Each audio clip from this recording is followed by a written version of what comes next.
Es más complicado porque mi nombre empieza con H, termina con CH al final. Y Floyd, bueno, nada. Yo creo que me conoce. Claro. Ya la gente no sabe ni que yo me llamo Heglish. Eso empezó porque se me pintó, se me manchó una chaqueta. Y yo siempre me ha gustado la moda. Yo siempre soñé con tener una línea de ropa. Que había mucha gente involucrada. Estaba Alex J. Ola, Naulema, Didier Santos. Y yo pinté un cuadro ahí muy grande que decía no, ya no más. No había pasado 2 días, me estaban llamando a los celulares. No, yo sí dejo claro, yo no hablo mucho de política en mi podcast, pero sí dejo claro mi posición política. Soy anticomunista y todos los presos políticos y toda la gente tiene las puertas abiertas. ¿A quién quisieras tener en tu programa, en tu show? A Ezio Alejandro. ¿Ezio Alejandro? Sí, compadre. Yo le hice una pequeña entrevista, pero tengo mucha gente que quisiera entrevistar, pero Ezio Alejandro para mí, compadre. Porque el problema es que el primero que me da mi gran oportunidad en el América en la Arena para pintar es Ricardo Montaner. Me puso a pintar junto a Juan Luis Guerra, Juanes, Luis Fonsi, todas las estrellas. Y yo pinté con él, con toda esa gente al mismo tiempo en el escenario porque él me puso. ¿Qué te inspira en este momento de tu vida a seguir haciendo tu arte? Bueno, brother, ¿qué es lo que te levanta? Yo te voy a decir una cosa, independientemente que la creación es una pasión, entonces, sí. Pero yo tengo una niña que tiene 15 años, que se llama Phoenix, que es una artista tremenda. Y yo creo que esa libertad que yo les ofrezco a ella y esa pasarela fuera de lo establecido, por decirlo de alguna manera, porque no hay nada establecido, yo creo que las motiva a trabajar conmigo. El podcast más allá de juramento marcando la diferencia. Bim bam, bim bam, bim bam.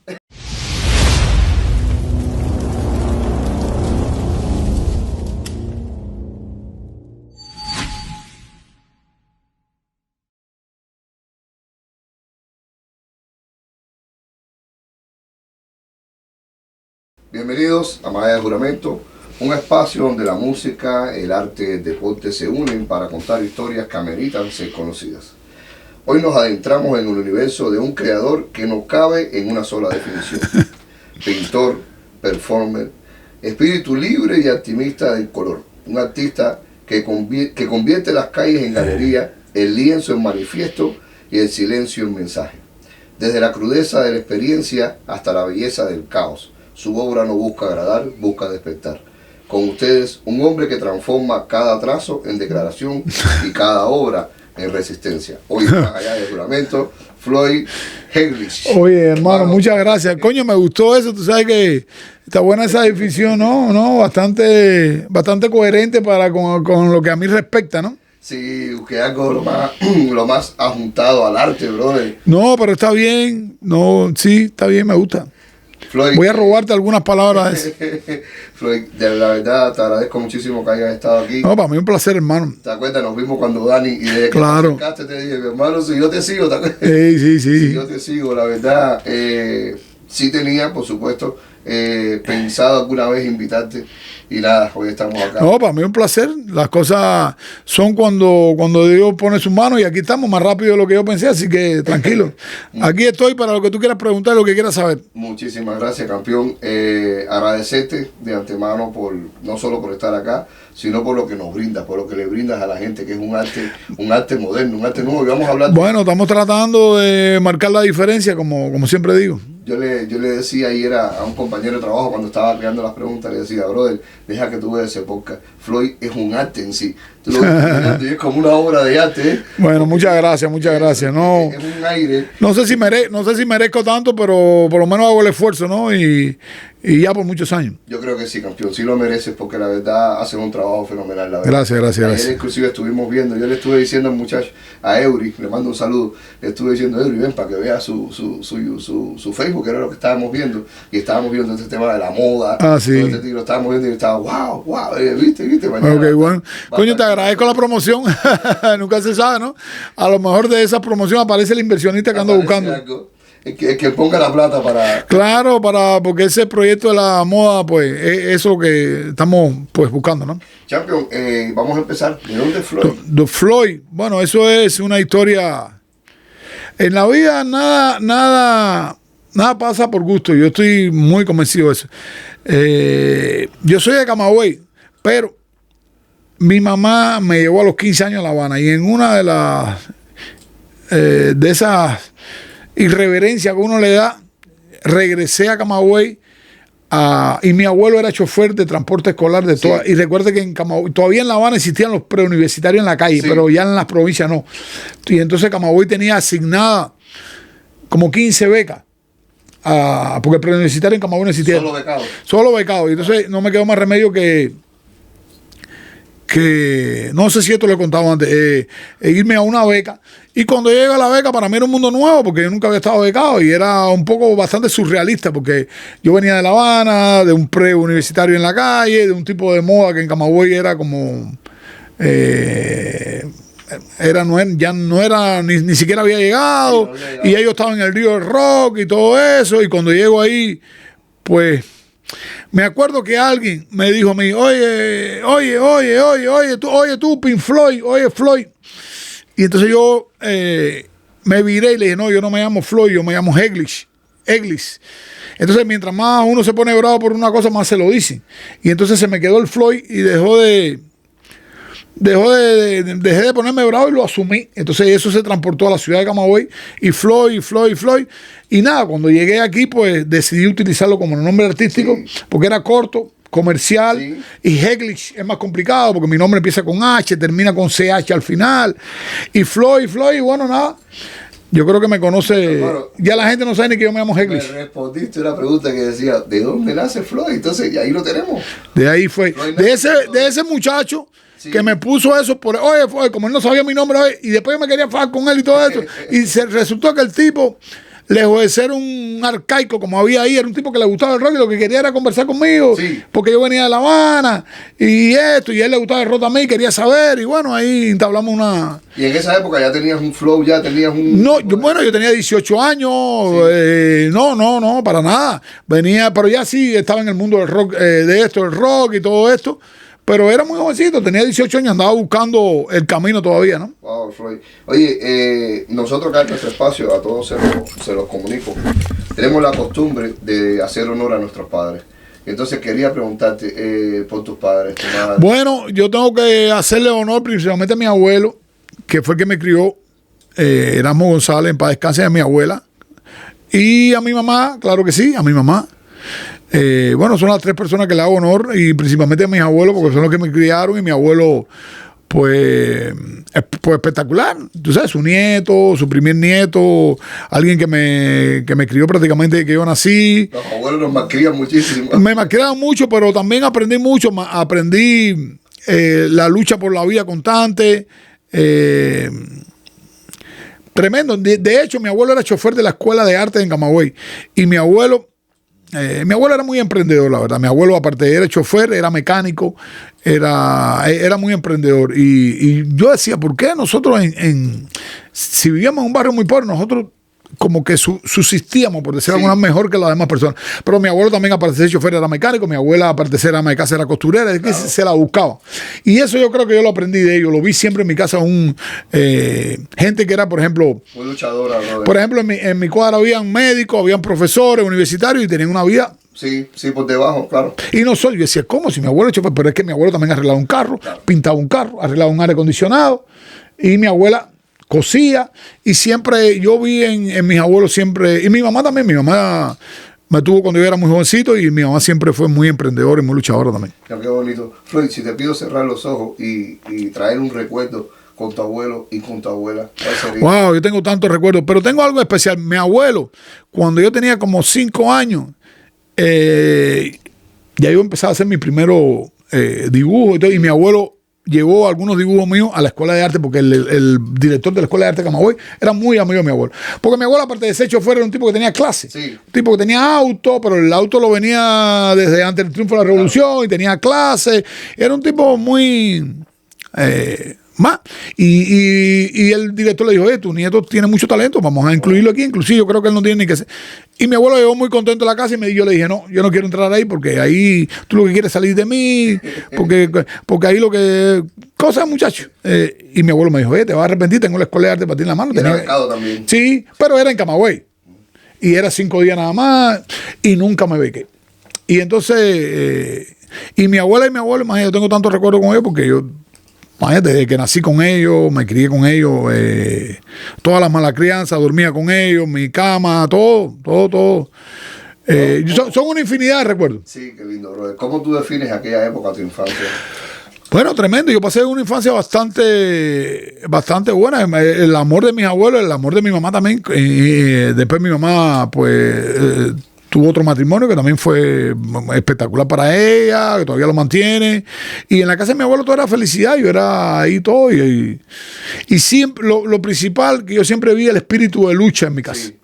Y a pesar que yo no tenía grandes necesidades por la lucha de ellos, tenía necesidades como todo el mundo, pero no las necesidades extremas. Por ejemplo, yo tenía un amigo que la casa no tenía baño, eso nunca lo veo bien, y para bañarse se bañaba detrás de la puerta de su casa, que era una casa de madera que se estaba cayendo. Y él se bañaba ahí. Entonces, todo el mundo de alguna manera pasamos necesidad, pero ya eso eran necesidades extremas. Claro. Entonces, bien fuerte, ¿no? Señor. Hermano, a modo general, ¿qué música escuchas? Chicos, yo ahora en mi vida trato de estar informado con todo tipo de música. Yo, aparte que el rock es lo que más me gusta, pero yo... hay algunas músicas que no me gustan tanto, pero las escucho también o trato de estar informado, no que para saber qué está pasando, porque recuerda que parte de mi trabajo también es con música. Claro. Entonces, si no me puedo limitar al rock nada más porque me muero de hambre. No. Entonces, yo he trabajado con reggaetoneros, yo he trabajado con Chocolate, con la señorita Diana, con La Diosa, con Manny García, que fue el primer reggaetonero que me dio una oportunidad. Pero aparte de eso, con December Bueno, con Ricardo Montaner, con Jerry Rivera, con Tito Nieves. Una vez una cantante argentina me invitó a pintar con ella y le abrimos el show a Ricky Martin en la American en la Arena, con December Bueno. Y uno de mis grandes ídolos, que en paz descanse, es Decio Alejandro, que trabajé bastante con él. ¿Trabajaste con él? Bastante. Mi amigo personal, además, que lo quiero mucho, y me dolió muchísimo su partida. Decio Alejandro fue una gran inspiración para mí desde niño. Cuando lo conocí aquí en Miami y empezamos a colaborar juntos, fue tremendo porque mi admiración creció aún más conociéndolo como persona, con la humildad y la maestría, la sencillez y el talento que tenía Decio Alejandro. Yo todos los días hablo con él porque hablé con él hasta el día antes que se murió, y para mí fue conocerlo y compartir con él por más de 10 años. Fue una experiencia bastante inolvidable. Wow, hermano. Bueno, donde quiera que esté. Decio Alejandro era el maestro de los maestros. Qué lindo, un piojo. No. Bueno, me imagino que tú tenías referencia de él y de la música. Claro, yo creo que uno de los temas más conocidos fue este tema que se oyó muchísimo en Cuba. Blem, blem, blem, blem, blem. Pero eso fue el tema que a él lo lanzó a nivel internacional, pero mucho antes ya él tenía... Claro, la carrera. Cuando, ¿te acuerdas cuando las aventuras aquella... tenía aquella canción El secreto del silencio, quiero llegar sí, eso, ¿verdad que sí? Eso fue uno de los primeros éxitos de él en la televisión, pero antes de eso él le compuso una canción a Moncada, Fundar una Esperanza, y la gente no sabe que Fundar una Esperanza es de él, y hoy es Siempre Todavía también es de él, claro. Porque la historia con Moncada es que Moncada hacía música peruana, sí, y no tenía ningún éxito, y él le compone una de las canciones y la deja que yo cante, y ellos explotan con esa canción, y después le piden hacer otra canción y le dicen, no, pero tengo que cantar yo contigo. Y esos dos éxitos, Fundar una Esperanza y Hoy es Siempre Todavía, son escritos por Decio Alejandro, que era un compositor increíble. No, qué lindo, hermano. Oye, ¿y tu color preferido? Bueno, tú sabes que no, porque uso rojo no tiene que ser rojo. Yo te iba a decir el rojo. No, pero lo que pasa es que el rojo es como una marca ya, ¿no? Sí. Y entonces, yo creo que yo amo los colores por encima de todas las cosas. El rojo te caracteriza. El rojo es como el Signature, pero no es básicamente mi preferido. Sí. Es como la imagen, lo tengo ahí y ya ni me doy cuenta que lo uso porque es parte de la cosa, ¿no? Ya es parte de ti. Sí. Oye, género de películas favoritos. Chica, tú sabes que yo no soy muy dado al cine. Yo prefiero, pero... Bueno, como todo el mundo, en una época de mi vida, tú sabes que primera vez que me preguntan, en una época de mi vida siempre existía los festivales de cine latinoamericano. Me acuerdo cuando aquello, el amor, ¿cómo? No sé, todas las películas aquellas latinoamericanas, que el festival de cine en Cuba se volvió una gran fiesta, ¿te acuerdas, no? Sí. Y era... Los cines, aquí era unas carteleras tremendas. Tremenda, y había películas excelentes. y otras no tanto, pero el cine latinoamericano en esa época fue importante para mí ver toda la influencia esa. Además, en esa época también llegó la música argentina a Cuba, Fito Páez, Charly García, que era una gama de cosas, el cine mezclado con todo este tipo de música. Sí. Pero yo creo que a nivel general el cine, a nivel general me gusta. A nivel general no tengo ¿alguna preferencia? No tengo ninguna preferencia. Yo en eso soy más abierto, lo que te quiero decir ahorita. Es como más... Sí, la película me parece interesante. Sí. Y últimamente uno va cambiando, ¿no? Yo creo que hasta películas más comerciales que antes no parecían tan interesantes, uno... Por un problema de diversión las ve también, ¿no? O entretenimiento. Bueno, diversión o entretenimiento es la palabra correcta. Oye, ¿alguna religión practicas? No, chico, yo tengo a Dios en mi corazón por sobre todas las cosas. Y yo tuve un accidente hace muchos años en Cuba, en esta pierna, se me partió la tibia, el peroné, tuve un accidente, tuve amnesia cerebral y eso, y mi abuela le hizo una promesa a San Lázaro, y yo desde esa época trato de ir a San Lázaro todos los días 17, aunque no tengo una promesa con él preestablecida. No es personal, pero a través de... Pero voy todos los 17 de diciembre o cerca y me arrodillo y le pido a San Lázaro, y yo creo que ha sido muy benevolente, bueno, me hizo caminar, de hecho. Es como la gratitud por haber... Sí, no, y le pido también porque, coño, en estos momentos, y la fe en Dios ante todo, yo siempre tengo a Dios cerca en mi corazón. Cuando yo me separé de la madre de mi hija y cuando empezaron a pasar ciertas cosas, empecé a sentir una necesidad increíble de estar cerca de Dios. Yo creo que tengo a Dios. Ya últimamente ni le pido nada, le doy gracias a Dios por todo lo que tengo, que no es mucho, pero ahí vamos. Yo creo que a medida que maduramos, vas pidiendo menos y agradeciendo más. Eso es lo que me pasa a mí. Y yo siempre, y esto parecerá pero yo siempre le pido a Dios que me dé mucho porque también en esa medida yo puedo dar más. Claro que sí, es mejor dar que recibir. No, estamos claros que sí. aunque somos materialistas por excelencia y nos gusta lo bueno. Claro. Porque eso no lo podemos evitar, ¿no? Un buen restaurante, una buena ropa, un buen carro. Muchísimas gracias, campeón, por este primer bloque personal. No, pues muchas gracias a ti. Conocerte ha sido un placer, de verdad, mi hermano. Oye, y ahora sí vamos. ¿Cómo descubriste que el arte vivía dentro de ti, hermano? Como te conté ahorita, desde niño yo pintaba y por un problema, tú sabes que los adolescentes lo dejábamos, yo dejé de pintar y esto. Entonces yo iba a las exposiciones de pintura en La Habana, pero como que me veía un poco lejano. Tenía amigos que eran pintores, pero yo decía, coño, algún día quiero regresar a este mundo que es el mío. Cuando yo lo que estudié en La Habana fue teatro, como 2 años, y aquí estudié 5 años teatro, en el Miami Dade. Hice varias obras de teatro, varias incursiones en la televisión, de hecho hice algún momento hice películas también, cine, y ya yo pintaba, y cuando llegué aquí, como aquí es tan fácil llegar y comprar, por aquí mismo había una tienda y compré pintura y empecé a pintar, y eso fue como un regreso brutal a la pintura. Y bueno, hasta el día de hoy. O sea, te envolvió la pasión nuevamente. La pasión que no he podido dejar hasta el día de hoy. Y paralelo a eso, porque como te dije ahorita, yo tenía una novia en una época que me enseña un concierto de Ricardo Arjona en Nueva York, donde Ricardo Arjona invita a un pintor y el pintor llega, se sienta y empieza a pintar. Pero aquello me pareció bien, pero aburrido. Entonces yo tenía un amigo que tenía una banda de rock y un día me dice, oye, ¿por qué voy a tocar con la banda y voy a hacer una exposición? Y yo le digo, chico, porque tú no me vino la imagen esa a la cabeza. Y le digo, ¿por qué tú no me dejas pintar en vivo? Y me dice, dale. Entonces me fui a la casa de mi profesor de teatro y le dije, mira, tengo este día. Entonces el Ernesto García, que es un músico tremendo y un director de teatro tremendo, me dijo, bueno, pero si lo vas a hacer, lo que tienes que hacer es coger un cuchillo, romper el cuadro después que lo pintes, y no a la izquierda, no a la derecha, y sí al anarquismo. Y eso fue lo que hice. Y ahí empezó la pasión de empezar a pintar en vivo, empezarle a pedirle a la gente favores que me dejara pintar en vivo en su show. Y ya hay un momento que ya no tenía que pedirlo, la gente ya me invitaba. ¿Te llamaba? Sí, se hace parte del espectáculo. Del espectáculo, entonces también yo quería entrar a la televisión y yo llevar este espectáculo a la televisión y me metí con esto en la televisión. Mentira, con bandas de rock, uno de los primeros que me dio la oportunidad fue Raúl Gómez. ¿Te acuerdas de Raúl Gómez? No. Raúl Gómez, de Raúl, Mirta y Raúl, ¿te acuerdas? Raúl Gómez.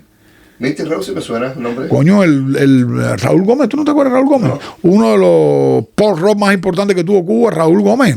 Que él tenía un programa aquí, bueno, porque tuvo un programa aquí por como 10 o 12 años en la televisión, se llama Tropicama, y él me dejó me dio la primera oportunidad de ir a pintar en vivo con banda de rock a la televisión aquí. ¿Y algún valor cogían los cuadros, sí? Chico, mira, no. Tú sabes una cosa interesante. Es bien interesante la pregunta, porque la mayoría de esos cuadros que se pintaban, después yo empecé a comercializar show fuera de la televisión y gané mucho dinero. Coge, lo que quiero es que vengas y pintes y forme todo el lío ese que tú formas, coge $400, pero el cuadro no lo quiero. No querían el cuadro, querían el performance, el show. Claro, y tengo de esa época, no sé si 500, 600, 700 cuadros guardados. ¿En tu colección? En mi colección, que nunca vendí porque la gente me pagaba, o yo lo hacía, depende de la promoción, lo hacía de gratis para promocionarme. Entonces, la mayoría de los cuadros que vendo es porque tengo dos estilos, el pintado en vivo y el pop art, que es más comercial, y ese es el que vendo más. Y de estos cuadros existen esos videos, existen esos eventos donde tú puedes decir, este cuadro es de ese video. La mayoría, sí, claro. Yo tengo, hay muchos que están señalados por otros, no, pero yo me acuerdo de muchos de los eventos. Yo sé en la televisión, en cada programa, cuál cuadro pinté, sí. Yo, qué interesante, brother. Qué interesante. Sí, yo tuve mucho. Claro, la televisión ahora cayó, ahora todo esto que estamos haciendo, pero sí, claro, yo tuve muchos años en la televisión. No, sí, este audiovisual, este tema de YouTube y demás, Netflix ha llegado a quedarse con un medio, brother. De hecho, una de mis primeras, después me contrataron 2 veces para hacer live performance en Puerto Rico, después me contrataron para hacer un reality show en Argentina y estuve pintando en la televisión en Argentina y todo, ¿sí? Dios, qué lindo, campeón. Oye, ¿qué fue lo primero que creaste, que tú recuerdes? Tu primera creación artística ya un poco más profesional. Pero tú dices, ¿aquí?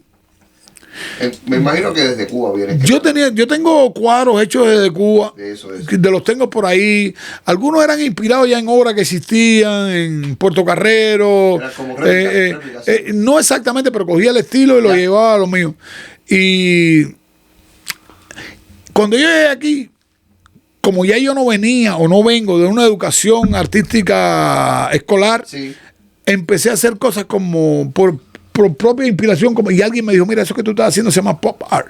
Entonces yo me di a la tarea de investigar qué cosa es el pop art. Y el pop art es arte comercial. Y entonces empecé a estudiar y aprender de los grandes exponentes del pop art americano y a nivel internacional. Y aprendí que es una música que tiene un tipo de arte que no es muy complicada, pero está llena de colores, está llena de vida. De hecho, es lo más popular que hay y lo más comercial que hay en el arte. Y nada, y ahí estoy. Oye, ¿tú recuerdas, te puedes recordar tu arte o tu pintura que marcó un antes y un después? Esa pintura que tú dibujaste, y tú después de aquello dijiste, wow. Sí. Yo hice una pintura aquí, y recuerdo el día que la estaba pintando y todo, que hice varios hombres con traje gris y todo. El cuadro era blanco, con unas líneas negras, traje grises, y a uno le puse una corbata roja. Qué lindos son esas pinturas. Y se llama Marcando la Diferencia. Marcando la Diferencia. Y ese cuadro lo llevé a una galería en Coral Gables. Y para mi sorpresa se empezó a vender. Se empezó a vender. Y yo decía, ¿qué está pasando? Porque la gente empezó a darle una interpretación social a la corbata roja. Sí. Y entonces ya el tipo me decía, tráeme otro corbatica más. ¿Ya? Y vendí en serie de eso. ¿Cómo le decían corbatica? Ya, porque era una manera. Y el tipo de la galería, viene alguien y quiere la corbatica. Y eso no me pasó ahí. La gente empezó a viajar de diferentes lugares a buscar un cuadro que tuviera una corbata roja. De hecho, lo hice en otros colores y no funcionó. Después lo llevé a una galería en el downtown y me pasó exactamente lo mismo. La corbata roja, la corbata. Entonces, lo hice en serie, pero no el mismo. Algunos tenían, claro, algunos tenían 6 personajes, otros 7, otros 4. La gente, los Beatles, porque asociaban a los Beatles con los trajes, pero nada que ver con los Beatles. Y ese cuadro fue un antes y un después en mi carrera. ¿En tu carrera? Totalmente. De hecho, todavía me lo piden, ya no tanto porque han pasado los años, pero yo te digo, si yo vendí 40 cuadros de corbata o más, yo no sabría las cifras que yo vendí. No, qué bonito. ¿Guardas alguno como recuerdo? Sí, tengo mucho. No, que todavía tengo que... De eso lo sigo haciendo. Ah, que lo sigues haciendo. Lo sigo haciendo porque la serie no termina. Y además ya tienen formas diferentes. Antes era como más... Casi bajo pedido, sí. Muchos los hice sí, hice muchísimo por pedido. Inclusive para... me acuerdo que una vez vino un francés y me dijo, yo tengo el logo de mi compañía ese anaranjado y gris. Yo quiero uno anaranjado con la corbata gris. Quiero uno... Sí. De todo.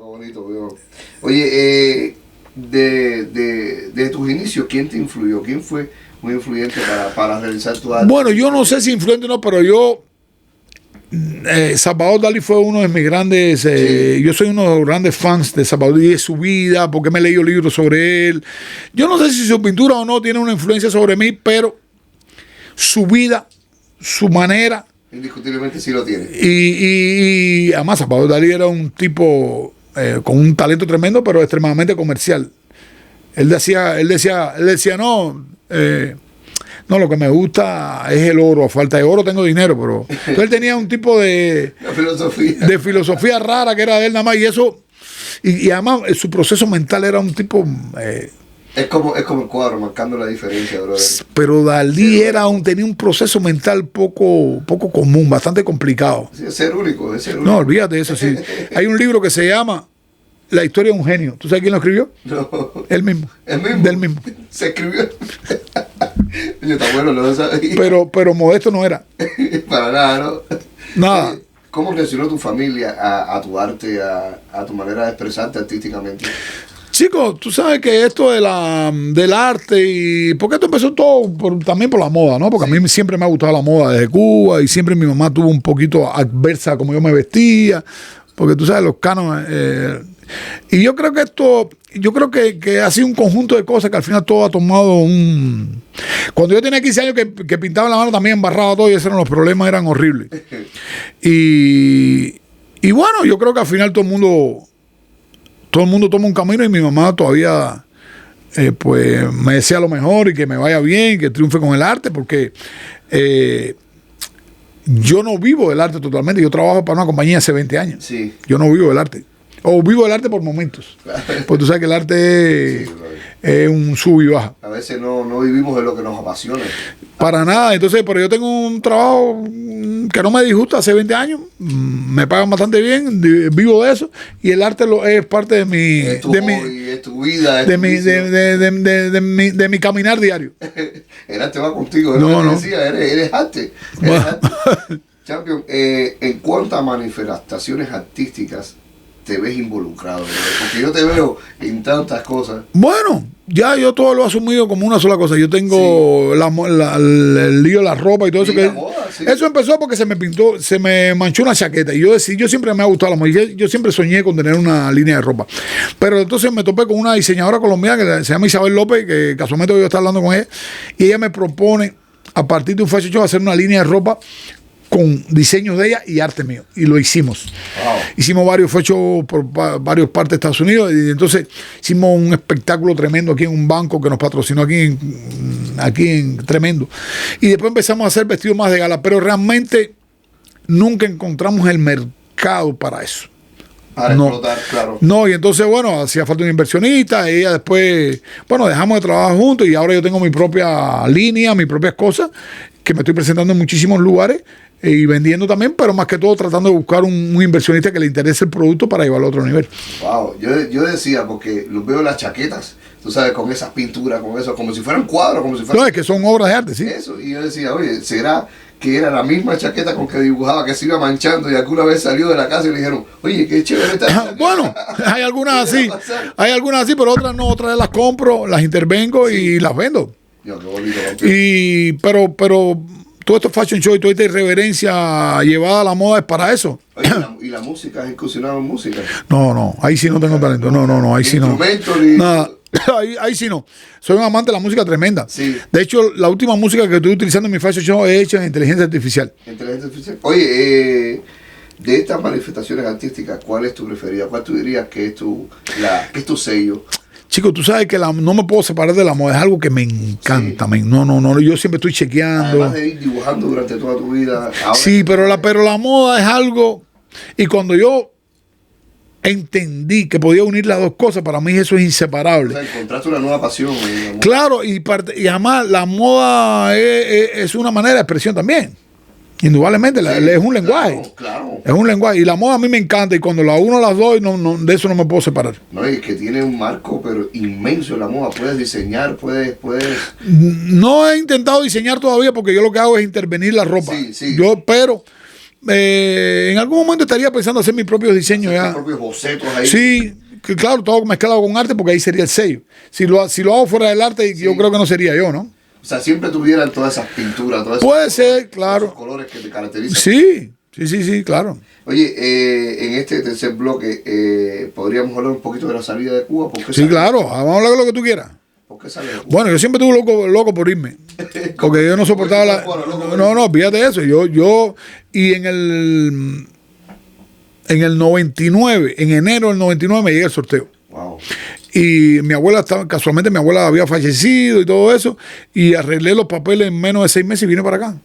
Y en el 99 llegué aquí, y bueno, ya el camino es largo, han pasado ya... ¿Solo? Vine solo, mi papá estaba aquí, aunque yo no tengo muchas relaciones con él, pero bueno, de alguna manera me vinculé con él cuando llegué y después tomé mi camino solo. Wow. ¿Cómo fue el proceso de la salida de allá? Chico, a tu gente? ¿Dejaste a tu abuelo? Bastante, sí, dejé a mi abuelo, pero era bastante complicado porque yo vivía en La Habana con mi mamá, pero yo tenía problemas bastante grandes, no tanto con mi mamá, sino con su esposo, que era mi padrastro, que prácticamente me había criado. Él estaba muy asustado porque él era piloto internacional de Cubana de Aviación, y el sorteo me había llegado con la dirección de él, y él tenía miedo que el trabajo, tú sabes, todos estos comunistas al final son unos cobardes. Y esta época, los 90 y pico, ¿no? En el 99, y entonces eso me trajo problemas tremendo, porque imagínate, además, la cosa es que también no es culpa de los familiares que te hacen una investigación por el comité, entonces tú tienes que demostrar que donde tú vives no es tuyo, cosas que son absurdas.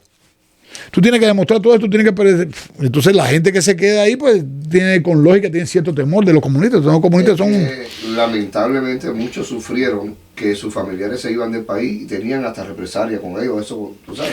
Bueno, ya después pasó el tiempo y alguna que otra vez que fui a Cuba sí ya podía ir a mi casa, porque la primera vez, la segunda vez que fui a Cuba, nada. No, ni iba ni no. Oye, ¿cuántas separaciones hasta por...? Tremendo, bro, y después eso, las discrepancias siempre con Cuba son tremendas. Tiene el deber moral y ayudar a tu familia, a mi mamá que está allá todavía, ayudo a mi padrastro también, pero la discrepancia en las opiniones políticas son tremendas porque ellos tienen un adoctrinamiento que además es muy difícil sacarlo de eso. Es bien difícil cambiar ese chip. A veces... Es una persona que te dice en Cuba, los americanos van a venir y le van a caer a tiro esto. Nunca. Yo tengo 27 años y jamás yo he ido a ningún presidente ni a ninguna ente del gobierno a decir que vaya a atacar a Cuba. Eso es falso. No. ¿Tú lo has oído en algún momento aquí? No, para nada. ¿Quién inventó eso? ¿Eso inventó Fidel Castro? Yo creo que, bueno, y aprovechamos la oportunidad. Yo creo que lo más cerca que estamos de ver una Cuba libre es ahora. Es ahora. Nunca. Jamás, nunca. Que los cubanos de aquí se hayan expresado que quieren una intervención o no, ya es otra cosa. Pero aquí ningún presidente nunca quería tragar a Cuba si no lo hubiera hecho. De hecho, vimos que lo más grande que ha pasado en Cuba en cuanto a este tema del pueblo a las calles fue el 11 de julio. Claro. Y no pasó nada contra Estados Unidos. O sea, Estados Unidos se metió en nada ahí. Pero sí en Girón tampoco los americanos. Ellos dicen que le ganaron a los americanos, ganaron a los americanos que fueron abandonados le ganaron a los cubanos que fueron abandonados, y porque fueron abandonados por los americanos. Fueron propios cubanos que se prepararon para invadir, para ir allá. Eso tiene nada que... Y por supuesto fueron abandonados. Y que Kennedy los abandonó. Coño, campeón. Oye, te iba a preguntar eso, ¿qué dejaste atrás? Me dice que tienes a tu mamá. Sí, no, tenía a mi abuelo y a mi abuelo falleció también, así que ahora en este momento no tengo más nadie. Ya. Solamente mi mamá y mi padrastro, y ahí, bueno, y hablo con ellos bastante frecuente y toda la cosa. Lo más duro de llegar a un país y empezar de cero. Oye, chicos, yo creo que fue un proceso tremendo porque empezar a trabajar, a tener responsabilidades,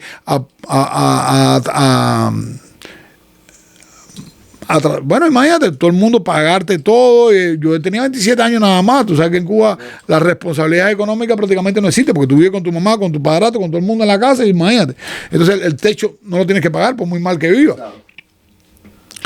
Y entonces yo creo que fue un proceso, y gracias a Dios a mí me cogió bastante joven, que no me costó tanto trabajo pues entenderlo, lo entendí sobre la marcha. Yo creo que agarrar esa responsabilidad económica es una de las primeras cosas que uno tiene que aprender cuando sales, sobre todo de Cuba, tú sabes que no hay esa gran responsabilidad de pagar biles, de pagar... No, nada. Y no, yo eso no lo... En ese sentido no me costó tanto, la verdad. No me costó tanto, pero sí, a medida que va pasando el tiempo, las responsabilidades son más.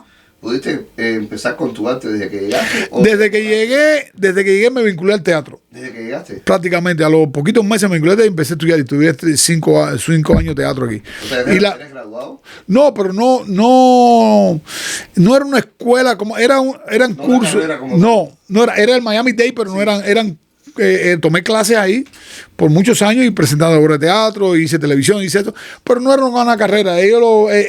Miami Dade ofrecía las clases, sí, pero no lo consideraba una carrera. Oh, wow. Pero era una enseñanza. ¿Te certificaron de alguna manera? No, eso no dan certificado, no es nada, pero tú 5 años, tomé clases por 5 años. No, claro. Bueno, te llevas lo aprendido, ¿no? No, tremendo, olvídate lo demás. Lo demás es papelito. Olvídate. Lo demás papelito. Oye, ¿cómo cambió tu visión del mundo después de emigrar? ¿Cómo vieron esos ojos? Bueno, yo también te digo, fue un proceso, pero yo te digo que el parteaguas con Cuba fue después del J-11. Antes ya pero ese cambio fue brutal para mí, brutal. Ese cambio para mí fue brutal. Yo nunca me había sentido tan comprometido con la libertad de Cuba después de lo que yo vi que pasó ahí. Antes también yo tenía mis opiniones, yo siempre he sido anticomunista, yo siempre he tenido mis opiniones bastante radicales, pero a partir de ahí. Y también lo que me pasó es que el cambio fue tan brutal que me empecé a vincular aquí a todas las manifestaciones, a todos los programas de televisión, a poner mi arte en función de la libertad de Cuba, y automáticamente me empezaron a llamar de Cuba a la seguridad del Estado. Wow, todos los domingos a las 5 a las 8 de la mañana. A amenazarme. Y nosotros te vimos y tú aquí se hizo una cosa que se llama en plena pandemia, se llama Free Cuban Fest, un festival de música que se hizo para apoyar a la gente de Cuba dentro, que había mucha gente involucrada, estaba Alex Otaola, Ana Olema, Didier Santos, y yo pinté un cuadro ahí muy grande que decía ya no más. Lo hice como una banda de rock, a modo de protesta. Y no había pasado 2 días, me estaban llamando a las celulares de Cuba, estuvieron llamándome como un mes todas las mañanas, y eso me pareció aterrador, y además me amenazaron y eso a mí no me hizo desistir, al contrario, dije, no, esta gente a mí no me va a... Y mano, ya yo vivo aquí, llevo casi 20 años aquí, esta gente me va a amenazar ahora. Eso me impulsó más a levantar más mi voz. Yo fui a Washington, bueno, mi espectáculo pasado en Madrid fue con December Bueno, donde pinté con Patria y Vida también. Sí. No, qué lindo, campeón. Sí. O sea, que va frontal en contra de... Es que no hay de otra, men. No hay de otra, y mi mamá lo sabe, y lo siento por ella, yo lo ayudo en todo lo que es económicamente, pero yo no me voy a callar. Ella me ha pedido que me calle, pero yo no me voy a callar. ¿Por qué no? No, eso a veces lo que sufren los familiares allá, bueno, a veces piensan que te pase algo. Bueno, aquí no me va a pasar nada. No, aquí es difícil. Y además, yo no voy a ir a Cuba para que me hagan, para que me metan, yo no voy a ir a Cuba, hasta que no se caiga la dictadura. ¿Cuándo no vas? Desde el 2018. Desde el 18, y algunos años ya, igual que yo, hace muchos años que no toco la tierra. Marcando la diferencia show. ¿Qué es? ¿Un podcast? Es un podcast que es un podcast. Yo me uní con una productora que se llama Ritica Fligueiras y creamos este concepto y lo empezamos a hacer en la galería de Iván Galindo Art Studio ahí en la calle 8. Después, bueno, hemos pasado por varios lugares. Ahora estamos en Alpairo TV. Y esto de Marcar la Diferencia Show es un podcast de entrevista un poco más informal y todo, donde hemos tenido de todo: políticos, músicos, artistas, reggaetoneros, rockeros. Hemos tenido de todo. No es un podcast político, aunque dejamos claro nuestra posición política. Claro. Pero eso ya lo llevé ahora, en estos momentos está también, se salió del marco del podcast y lo tenemos en la pasarela ahora. Wow. Porque ahora la pasarela es pintura, música, patria y vida y todo junto en un solo concepto. Sí. Y lo estamos llevando a la pasarela ahora. Entonces, ¿en vivo? ¿Durante la pasarela? Durante la pasarela estoy pintando en vivo, con rock, que eso es Marcando la Diferencia también, con música hecha en inteligencia artificial que se llama Marcando la Diferencia, y terminamos siempre con un grito de libertad a ritmo de patria y vida y toda la cosa. Wow, y me ha ido muy bien, lo he llevado a muchísimos lugares, a universidades, y mi experiencia, inclusive a Orlando, y mi experiencia es que la música llega, Patria y Vida es una canción que llega a la gente, aunque la gente no conozca la esencia del problema cubano. Mucha gente también, sí. En este momento la gente se identifica con Patria y Vida, aunque no conozcan a ciencia cierta el término, el problema cubano. La canción yo creo que despierta emociones y eso es importante. Te escuché mencionar de que tu podcast no es un podcast político, a pesar de que también toca temas, ¿no? Pero, brother, indiscutiblemente yo en alguna ocasión con mis hermanos de logia yo lo tuve que decir. Este no es un podcast político, pero si hablando con mi hermano, que mi hermano fue un preso político, que mi hermano practicó inclusive la fraternidad dentro de las prisiones, hablar de Cuba no es hablar de política, brother. A veces tú dices, wow, Cuba, la necesidad, ya eso no es política. Yo es politicalizar todo. O sea, todo lo que eso es... Es que nosotros somos ente político porque no existe el que se haya ido de Cuba por un problema económico. Eso no existe. La política domina la economía, domina todo, y más en Cuba, domina la esencia del ser humano en Cuba. Quería inculcar a mucho. Me fui por no, pero eso es una ignorancia. Pero ¿de dónde viene la necesidad? Claro, la política. Mira Venezuela ahora mismo, ya hace una semana que pasó eso, ya el dólar tuvo por 20 y pico años a 1.500 bolívares por dólar, ya está en 500. Ya la gasolina empezó a bajar. Entonces, la política no tenía dominada la economía a un nivel de miseria. Totalmente. Entonces, no, yo sí dejo claro, yo no hablo mucho de política en mi podcast, pero sí dejo claro mi posición política. Soy anticomunista y todos los presos políticos y toda la gente tienen las puertas abiertas. Claro que sí. Oye, ya nos dijiste cómo nació el proyecto. Ahora, ¿qué tipo de conversaciones buscas provocar dentro de tu show? Chicos, tú sabes que... yo creo que son conversaciones a pesar del nombre, a pesar de todo. Debería yo de cambiar un poco eso, pero son conversaciones bastante normales. Yo me integro en la vida de la gente, qué la gente propone a nivel artístico, qué propone. Siempre hay un lenguaje no muy sofisticado, diría yo más natural, pero trato de no forzar a la gente. Yo creo que la gente se suelta y yo creo, me gusta más intercambiar sobre opiniones sobre la vida de los artistas que van ahí, y también se convierte en una conversación. Tú me cuentas y yo te cuento, yo te pregunto y tú me puedes preguntar también. Oye, ¿nutres tu arte de tu show también? O sea, ¿nutres tu arte de tus ideas? Bueno, de hecho, el show de entrevista siempre tiene, porque lo hacemos con una producción bastante buena, y siempre tiene un cuadro mío atrás. Siempre tiene un cuadro. Porque lo adorno con el arte, porque es una manera también de promocionarla, ¿no? Wow. El episodio que más te ha marcado dentro de los shows hasta este momento. He tenido varios que me ha encantado. Coño, qué buena pregunta. Mira, yo entrevisté también a Oviedo, y ese programa con él me encantó. He tenido varios. Deja ver. Mira, tuve una muchacha cubana que me encantó su historia porque ella logró hacer una conexión con Ricardo Arjona y le abrió 40 fechas a Ricardo Arjona. Y ella me encantó su historia porque ella, por ejemplo, tuvo canciones en Taiwán famosas, o en un país asiático, eso no sé. Y yo creo que cada artista tiene algo especial que puede... Que te inspira, porque las historias de los seres humanos son tremendas, ¿no? Es que cada cual tiene una historia, brother. Cuando yo creé este podcast, de hecho hace poco hablábamos con uno de mis hermanos, Vladimir, un productor, le mandamos un saludo desde acá, y Vladimir me decía, Pedri, no te enfoques tanto a veces en las personas tan conocidas. Nos pasó con los músicos. Tuvimos acá a Alberto Martínez, trompeta de Mar Anthony.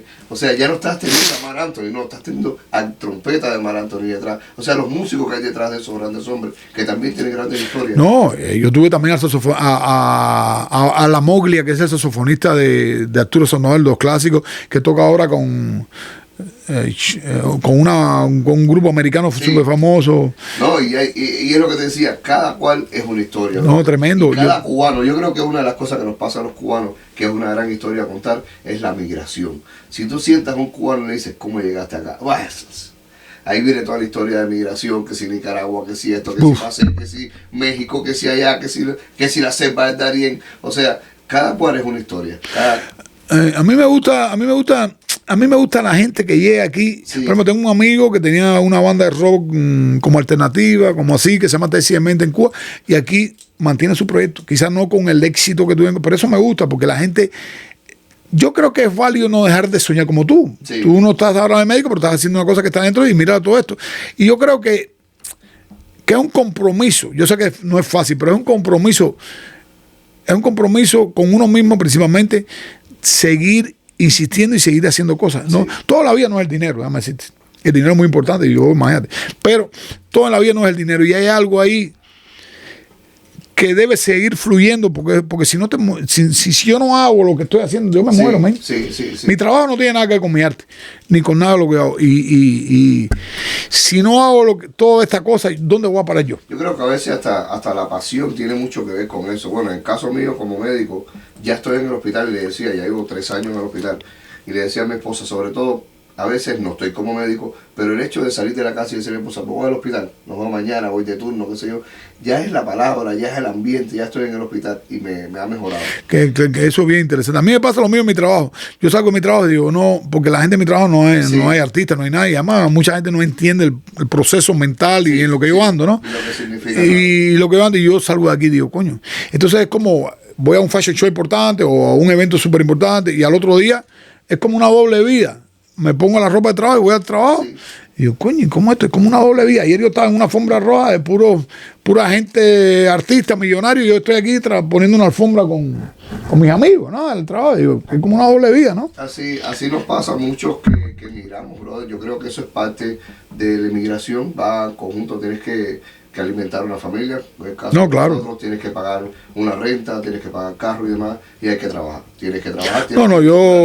Yo tengo un amigo porque yo pasé varios años yendo a mi trabajo, a veces con mal humor, y tengo un amigo ahí que lo aprecio bastante, que se llama Pepe, y un día él me dijo algo que nunca, una de las cosas que él, porque bueno, discrepamos en algunas cosas y en otras no, y él me dijo algo que sí me marcó, me dijo, si de todas maneras tienes que venir al trabajo, trata de venir de la mejor manera posible y de la manera más anímica, porque de todas maneras tienes que venir.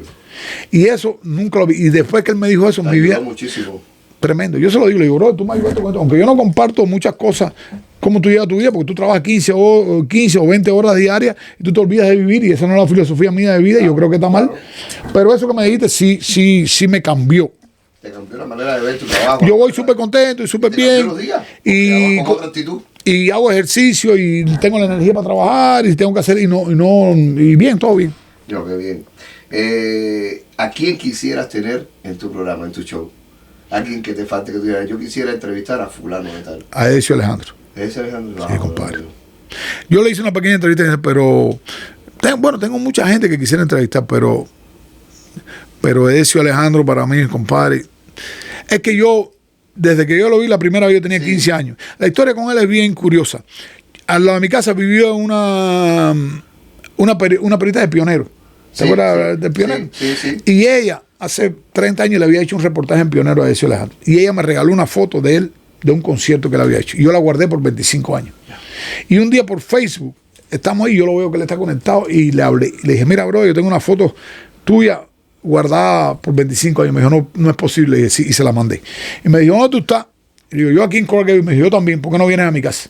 Mentira. Y fue el comienzo de una amistad que se convirtió eran como familia. Él venía tremendo, bro, tremendo. Yo no sé si la gente entendía eso. No, él me llamaba, oye, mañana voy para Miami, ya cuádrame algunos programas de televisión, vamos a hacer promoción, y oye, dale, búscame, vamos para aquí, vamos para allá. Y era un tipo que a veces íbamos juntos y él me decía, ¿qué tú crees de esto? ¿Y qué opinión tú tienes? Y dime, ¿cómo hago? Dice, no puede ser que este tipo me esté preguntando a mí qué tiene que hacer, que tú eres un monstruo. Me decía, no, Floyd, yo no sé nada. Yo te estoy preguntando porque yo necesito tu opinión. Claro. Y depende de lo que tú me digas o lo que yo diga, vamos a decir qué vamos a hacer. Y yo decía, no puede ser. A ese nivel llegaron. No, yo iba a su casa y me quedaba en La Habana ahí. La gente puede pensar lo que quiera, pero es un tipo muy anticomunista. Que nunca hizo expresiones públicas por razones que no las sé y otras que sí sé. Pero un tipo que la pegó duro. Él era miembro de la Academia de los Oscars. Un tipo que la pegó durísimo a nivel internacional.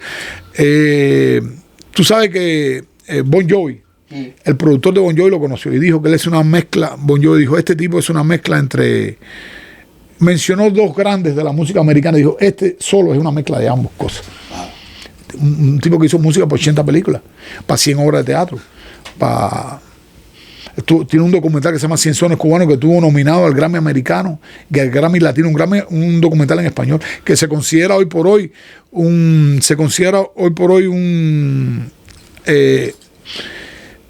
algo muy importante sobre la historia del son cubano. Se considera él hizo un documental sobre el son cubano, y desde que ese documental se considera un patrón a seguir si quieres aprender sobre el son cubano. Imagínate, nominado al Grammy americano, un documental en español. ¿En español?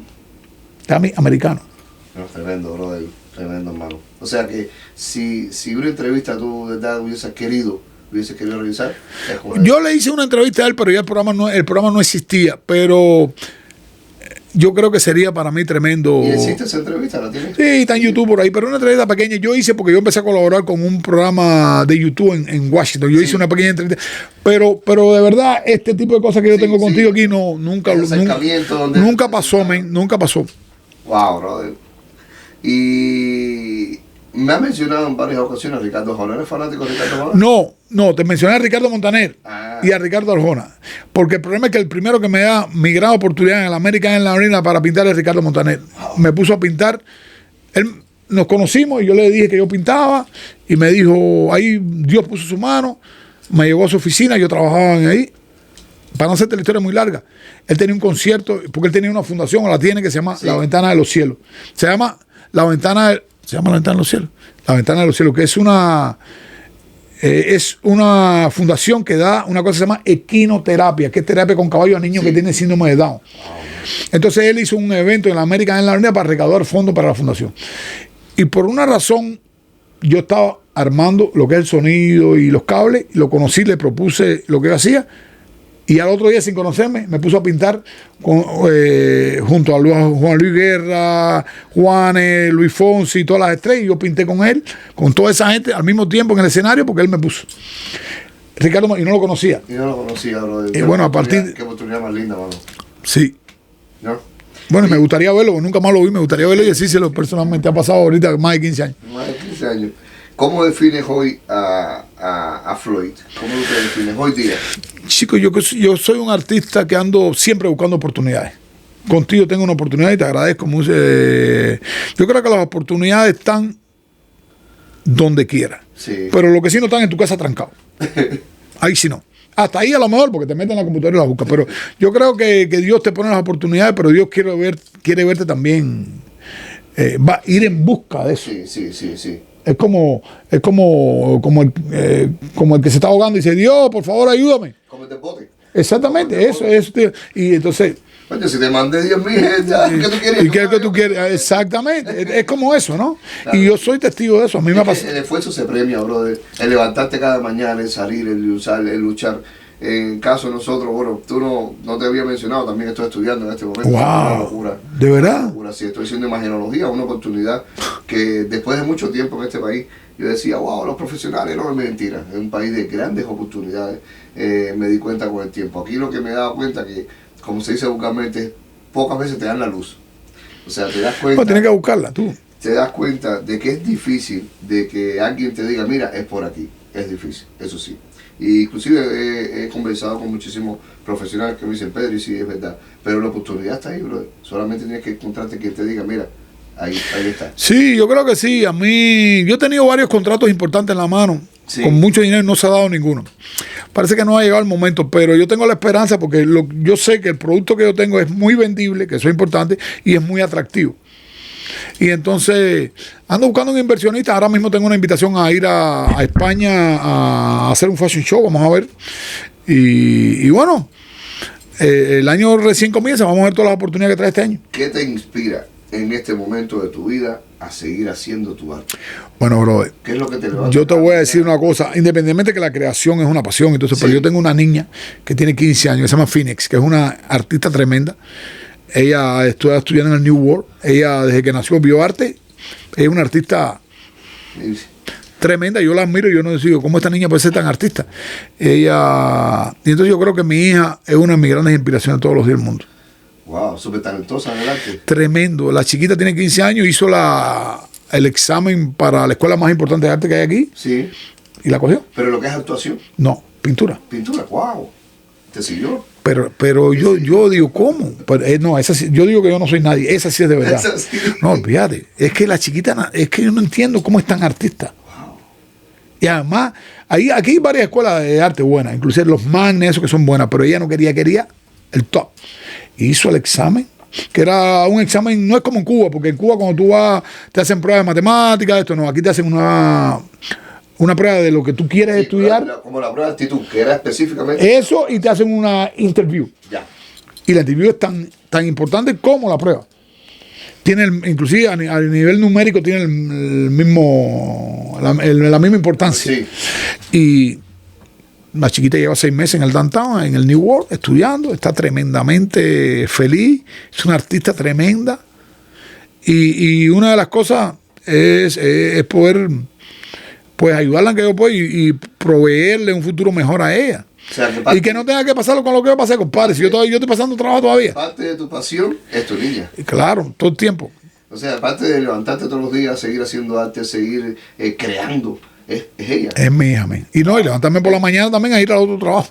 que no tiene nada que tiene nada que ver con el arte. Quiere decir que tu musa es ella. No, mi hija, bueno, tú tienes hijos, me imagino. Tú sabes que después que eso es, olvídate de eso. Mi hija se llama Phoenix, como el ave Fénix. Sí, wow.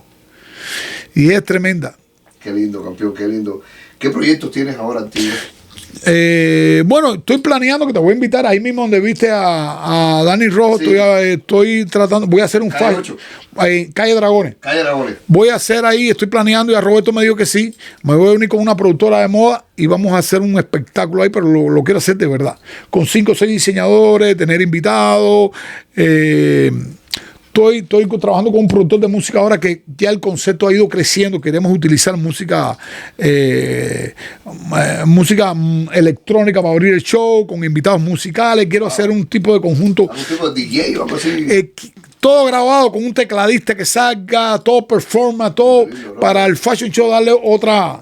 Coño, va a ser un honor participar. Claro, te voy a invitar y quiero terminar también con eso, porque es rock, pero también quiero poner música que la gente pueda divertirse. Sí. Quiero concentrar todo eso en los 15 minutos que me toca mi pasarela o lo que sea, y eso irlo, pues yo creo que en el entertainment y en fusionar todo este tipo de música, arte, performance, pintura en vivo, yo creo que ahí está un poco el éxito del mundo. Sí. Yo creo que en la unión de todas esas razones y en la unión de las personas que me quieren acompañar también, claro. Wow, qué lindo. Ya una pregunta fuera de estas que estamos ya en la etapa final del podcast. ¿Nunca te ha dado por incursionar en lo que es tatuaje? No, compadre. No sé, le tengo miedo a eso. Y además no es como, no sé. Es una buena cosa, pero nunca me ha dado por eso. Algunos artistas que también han hecho tatuajes. Sí, no, son buenísimos. A lo mejor Sí, son, sí. no, pero a lo mejor hasta son mejores dibujantes que yo, algunos más malos. Pero el problema es que yo creo que si me pongo a hacerlo, lo haría. Claro. Pero nunca me ha despertado esa curiosidad. Ah. Pero es interesante, pero nunca me ha. No sé si puedo hacer tantas cosas tampoco. El podcast, el fashion, el otro, ir a trabajar, esto, levantarme por la madrugada a las 5 de la mañana, irme para el gimnasio, imagínate. ¿Qué meta, Floyd, tú crees que te queden por cumplir todavía? No, todas. Siempre estamos a mitad de camino, hermano. Siempre estamos a mitad de camino, siempre. Todas. Yo no he cumplido nada.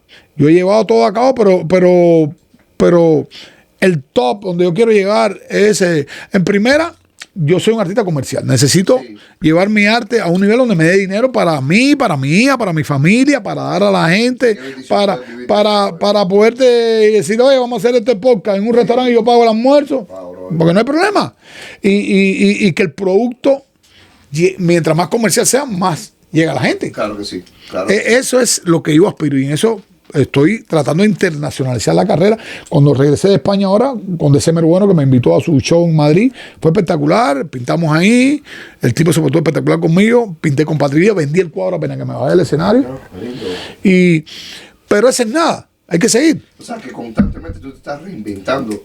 Y si no insisto en la misma fórmula, porque no, insisto en lo mismo que estoy haciendo, porque yo veo que tiene un mercado. Sí. Porque si no, la gente no fuera. Mira, por ejemplo. Una fusión de muchas artes en una sola. Últimamente que estoy haciendo los fashion shows con diferentes escuelas de moda que me llaman, veo la reacción de las modelos. Sí. Las modelos se vuelven locas porque yo también le doy libertad a ellas en el escenario. Como yo no soy el clásico diseñador de moda, yo le. De tal forma, no, escucha la música, siéntela y vete para adelante. Yo quisiera que tuviera las madres, oye, mi hija quiere modelar contigo. Y esto. Tú sientes un feedback con ella misma. Y tengo una colección de sombreros ahora también que son pintados, que cada modelo la lleva también. Y las chiquitas, no porque sea yo, porque puede ser cualquiera. Yo creo que esa libertad que yo les ofrezco a ella y esa pasarela fuera de lo establecido, por decirlo de alguna manera, porque no hay nada establecido, yo creo que las motiva a trabajar conmigo. Y me encanta ver la reacción de ella.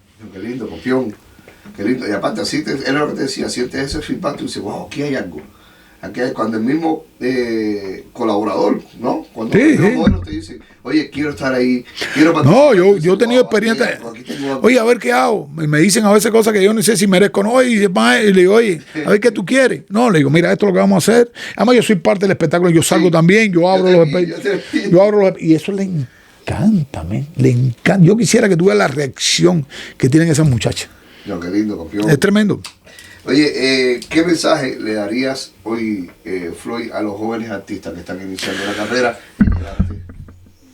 Yo lo único que puedo decir es que en mi experiencia personal es que no se puede dejar de trabajar. En el trabajo está el triunfo. Y si no tienes un triunfo, el que se rinde pierde. Claro que sí. El que se rinde pierde, hermano. Claro que sí. Y tú también lo sabes. El que se rinde, mira, Dani Rojo es un ejemplo tremendo de lucha. Dani Rojo tocaba en todos los clubes. En Nueva York, vino para aquí, está tocando en todos lados. Sí. Dani Rojo está haciendo en 3 meses que lleva aquí lo que no ha hecho gente porque la gente se rinde y no busca oportunidades. Dani Rojo ahí. Y Dani Rojo es un artista incansable también. No, y lo mismo, tiene su performance de pornosón, pero te sale de pornosón que es música cubana. No, y si tú lo contratas para tocar aparte, toca, y además es tremendo rockero, toca en una pila de banda de rock también. Sí, igual. Nosotros lo tuvimos en 2 ocasiones acá con nosotros. Y entonces es tremendo. Entonces yo creo que no hay de otra, man. ¿Tú te acuerdas de la revista Sputnik que había en Cuba? No, esa sí ya esa sí no me acuerdo. ¿Tú te acuerdas de una revista rusa que se llamaba Sputnik? Habían 2 famosas, una que se llamaba Sputnik y una que se llamaba Tiempos Nuevos.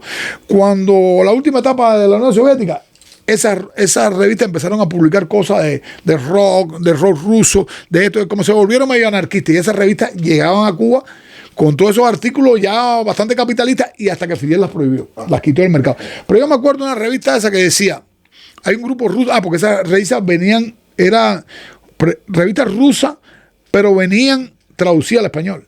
Y con imágenes de los rockeros aquellos rusos que se pintaban los colores de las primeras bandas americanas que llegaron.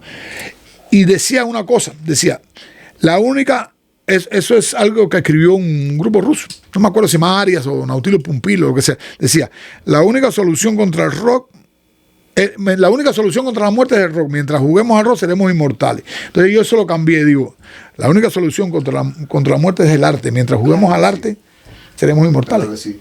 O sea que dentro del consejo es crear. No queda otra. Y así todo, no sé si se va, porque la información está rápido, lo que es noticia de mañana, no sé si a pesar de que nos pasamos la vida creando, vamos a trascender, pero no importa. Floyd, y para terminar, si volvieras a nacer, ¿repetirías tu historia?